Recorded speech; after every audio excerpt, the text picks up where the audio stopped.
नमस्कार, उत्तराखंड की खबरों में आपका स्वागत है। मैं हूं आपके साथ आकाश और अब देखते हैं खबरें विस्तार से।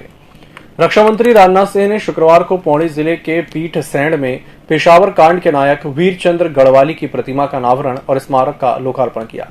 मुख्यमंत्री पुष्कर सिंह धामी भी इस दौरान उनके साथ मौजूद रहे। इस अवसर पर रक्षा मंत्री राजनाथ सिंह ने दो टूक कहा कि किसी ने देश की 1 इंच जमीन भी कब्जाने की कोशिश की तो हमारी सेना मुंहतोड़ जवाब देगी। कांग्रेस महासचिव और उत्तराखंड के पूर्व मुख्यमंत्री हरीश रावत ने शुक्रवार को कहा कि उनका पूरा फोकस प्रदेश में होने जा रहे विधानसभा चुनावों पर है। यहां एक संवाददाता सम्मेलन में ये पूछ जाने पर कि क्या वह पंजाब के प्रभारी पद से इस्तीफा देंगे, रावत ने इसका सीधा जवाब न देते हुए केवल इतना कहा कि उनका पूरा फोकस उत्तराखंड में होने वाले चुनावों पर है। मैं जहाँ तक हूँ वो सब उत्तराखंड कांग्रेस के कारण हूँ। फिर उत्तराखंड कांग्रेस के प्रति मेरा प्रथम कर्तव्य है और उसी कर्तव्य के नाते मैं कांग्रेस और राष्ट्र के प्रति भी, समाज के प्रति भी अपना कर्तव्य पूरा कर पा रहा हूँ। तो इस चुनाव में मेरा पूरा फोकस उत्तराखंड में है। उत्तराखंड विधानसभा चुनाव 2022 में अब कुछ महीने ही बचे हैं, जिसको लेकर प्रदेश में इन दिनों सियासी माहौल गरमाया हुआ है। कांग्रेस के प्रदेश अध्यक्ष गणेश गोदियाल ने रक्षा मंत्री राजनाथ सिंह के पीठसैंण दौरे को लेकर बड़ा बयान दिया है। उन्होंने रक्षा मंत्री राजनाथ सिंह को पीठसैंण की जनता से माफी मांगने की मांग की है। बड़े अफसोस के साथ ये कहना पड़ता है कि आज 5 साल से अधिक समय बीतने के बाद अब उन्हें अब तक वो घोषणा याद नहीं है। कोई उस पर कार्रवाई नहीं हुई उस घोषणा पे आगे।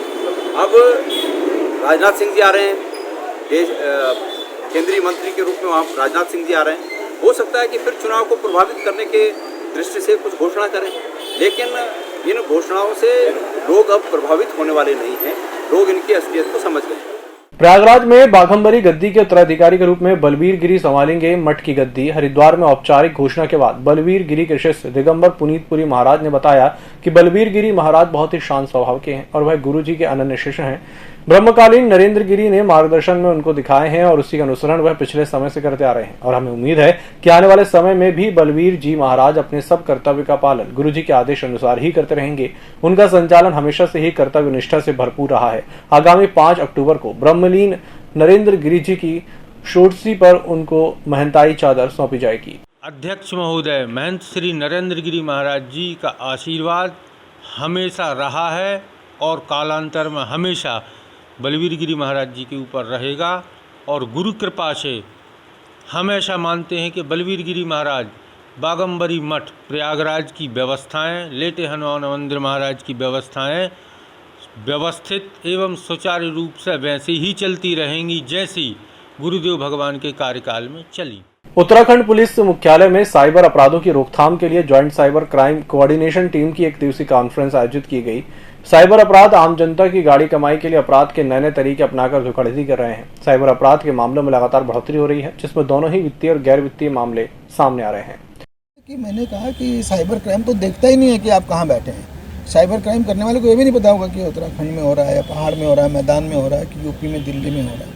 तो साइबर क्राइम तो पूरे देश के लिए, दुनिया के लिए चुनौती है और उसको हम लोग संयुक्त रूप से डील कर रहे हैं। अभी आपने देखा, हमने पूरे देश के एक बहुत बड़े घोटाले का पर्दाफाश किया, पावर बैंक ऐप का।